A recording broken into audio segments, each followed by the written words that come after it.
el primer any el que va ser és molt intens d'aprenentatge, de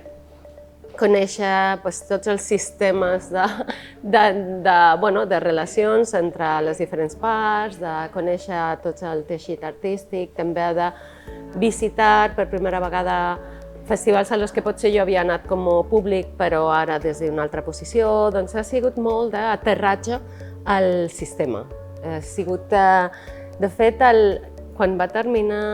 acabar el festival l'estiu passat, vam fer una broma amb la Núria dient a partir del 12 de juliol, o sigui, en realitat no sé el que ha passat. O sigui que ja el cos es posa com una mena de pilot automàtic i tu vas fent. Quan vam començar a setembre, que ha sigut quan realment jo havia fet un any, no? De setembre a setembre, la sensació era de ara almenys tenim la constància del que anirà passant, o saps on estaran els pics de treball, on pots fer viatges, on és millor fer reunions més locals. Tens la vida una mica més organitzada, perquè el primer any ha sigut de molt aprenentatge i d'intentar entendre el funcionament. Sense dubte és una cosa que és un honor el poder estar al capdavant del festival en el 50è aniversari, perquè és una xifra molt rodona i que al mateix temps encara hi ha pràcticament tothom que va estar al primer grec encara està viu, tot i que siguin molt grans, o el públic té molts records dels primers grecs i tal. Doncs ha sigut una responsabilitat i també el que m'ha fet és prendre des del primer moment la decisió que volia, per suposat, festejar i celebrar el 50è aniversari, però sense que fossi un condicionant molt fort per la programació, sinó poder fer accions o qüestions al voltant de la programació, perquè no volia fer una programació que fossi homenatge, sinó al contrari, volia tenir la llibertat de fer la programació que jo volia fer per l'any 26 i al voltant poder afegir o complementar amb les qüestions de l'aniversari. Al meu cap ha estat important, sobretot perquè no fossi aquesta cosa com nostàlgica de fem 50 anys, no, sinó que fossi un acompanyament. Sense dubte he tingut més temps per pensar. Jo crec que ja vaig dir que la primera edició la vaig tancar completament jo, així que aquesta és una cosa que ja he dit com moltes vegades, sobretot per la generositat que va tenir el Cesc en deixar-lo tot obert. Així que la primera ja va ser molt meva. Sí que és cert que el que jo havia trobat era com la selecció de coses entre les que triar. I ara, diguem que aquesta selecció de coses en les que triar ja l'he fet jo. Però no, jo he sentit molt des del primer moment que el festival era meu, tot i que hi havia coses que potser estaven una mica preseleccionades, per el fet que quan estàs al càrrec d'un esdeveniment com aquest, necessites sentir-lo teu des del primer moment, tot i que la programació potser sigui d'un altre, perquè necessites també interioritzar-la com a teu, no pot ser aquest és meu, aquest no, no, el festival. Ara estàs al capdavant del festival i això és el que és important. El que volia sobretot era intentar no personalitzar en cap artista, generació, director de festival. No volia convertir l'homenatge en homenatge personalitzat, sinó homenatge al propi festival i pensar en tot el contingut d'aquests 50 anys com un total, com si el propi grec fos un ésser viu i l'homenatge fos aquesta ésser que compleix 50 anys, no qüestions concretes. Per això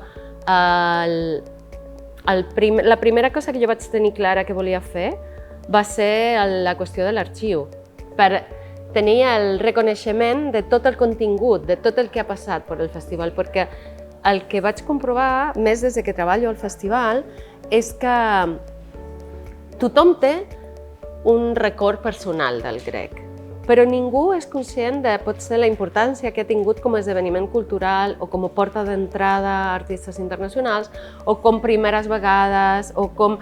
crec que el festival en si mateix necessita ser reconegut. Jo crec que més que res és el fet de poder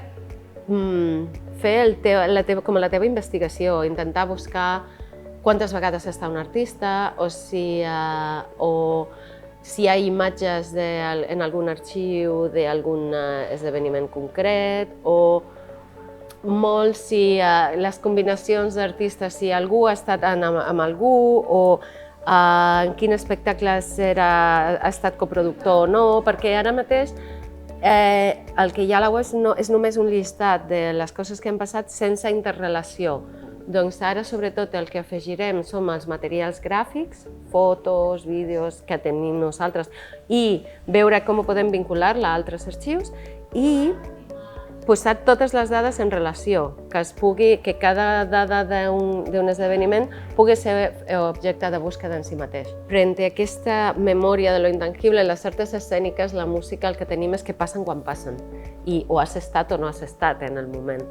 Em va semblar que era important el tenir una peça que poguessi ser perdurable, que poguessi ser un record, és com si diguéssim el donar a l'objecte que sí que és el record d'aquests 50 anys, alguna cosa que sigui perdurable i que no sigui una nit. I el fet de fer un documental, el que jo tenia clar és que no volia que fossi un documental històric noticiable, dades del que ha passat, sinó que el que me venia de gust era intentar tenir mirades també artístiques i tenir una mica creacions que fossin artístiques i no només documentales de dades, i per això la trobada d'aquestes 4 persones molt vinculades a les arts escèniques i també amb experiència a l'audiovisual. A veure, el començament va estar en una conversa informal, en concret amb la Maria Arnal, de que maco seria poder fer sonar els òrgans de la Sagrada Família. I va néixer d'una conversació absolutament marginal i després, l'aprofitar el centenari de Gaudí, el 50è aniversari del Grec, va començar a donar sentit, a intentar fer alguna cosa combinant les dues celebracions, i la veritat és que ahir sí que vam començar a parlar directament amb la Marta Otset, que és la responsable de la Sagrada Família dels esdeveniments, i vam arribar a que un concert dins d'un temple, a més d'un temple com la Sagrada Família, necessita tenir unes característiques. Hem parlat molt de que calia que fossin aquestes característiques i per això a la fi hem arribat a un concert que la base d'aquest programa tindrà tant una part sacra i litúrgica com una part de música que és més de l'abast més obert. Jo crec que no només d'un festival públic, crec que el paper dels artistes i també dels que ens dediquem a intentar donar veu als artistes, necessitem en aquest moment compromís de suport i compromís per donar tot l'espai possible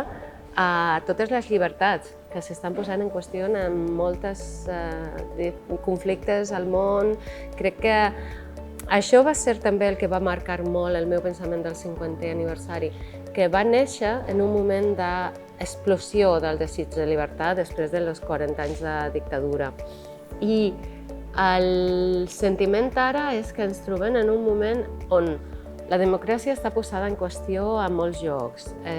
Tenim guerres més a prop que mai. Tenim, d'alguna manera,